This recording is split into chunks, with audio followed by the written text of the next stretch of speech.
It's been almost 2 years since Joe Biden's botched exit from Afghanistan. The US withdrawal was messy, to say the least.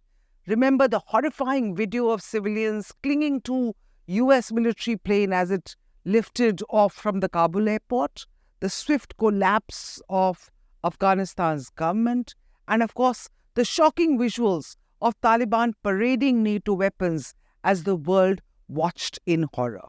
Now, 2 years later, these vast quantities of leftover American weapons are being sold to the highest bidding terrorists. Yes, you heard that right. These weapons are for sale in ad hoc weapon bazaars in Afghanistan. They are US-made automatic assault rifles and handguns, rockets and bombs, shoulder-fired grenade launchers, night vision goggles, sniper rifles, and tons of ammunition and what have you. Now, these weapons are making their way into the hands of terrorists in southern and eastern Afghanistan, into Pakistan, into Gaza Strip, and according to some reports, even into Kashmir. As per a recent analysis by the Foreign Policy Journal, therefore, the Taliban are the new arms dealers for extremists, and business, like terrorism, is thriving. So while the world has its eyes fixed on the arms race in Europe, the Taliban have spread their own global smuggling web of American weapons, and they are funneling these weapons to like-minded extremists based in the region. A new arms race has begun among terrorists, starting from Pakistan, which is the TTP, to Al-Shabaab in sub-Saharan Africa, and of course various affiliates of the Islamic State were in and around Afghanistan. Let's not forget the Taliban have plenty of US weapons to sell. As per a US Department of Defense estimate, they left behind stockpiles of arms and vehicles worth almost $7.12 billion. That includes about 600,000 weapons of all calibers, nearly 300 fixed-wing and rotary-wing aircraft, 80,000 vehicles, night vision goggles, biometric systems, and of course, so much more. All this was over and above what the Taliban already had themselves. So not only did the US troops leave, they left behind these weapons. The Taliban, who had their own weapons, they had them. Then they raced into, they removed the government which had been installed by the US, and they took over the reins of the Afghanistan government and, of course, all these weapons.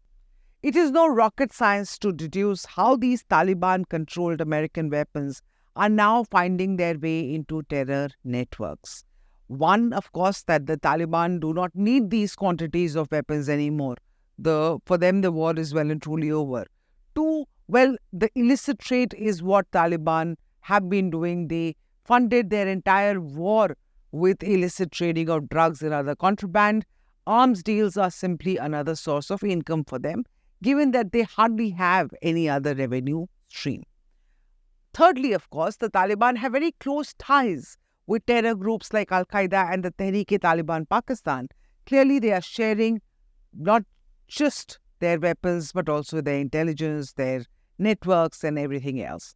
And if the proof of the pudding is in the eating, then one only has to look at neighboring Pakistan, because Tehreek-e-Taliban Pakistan seems to have already had their pick of these American weapons.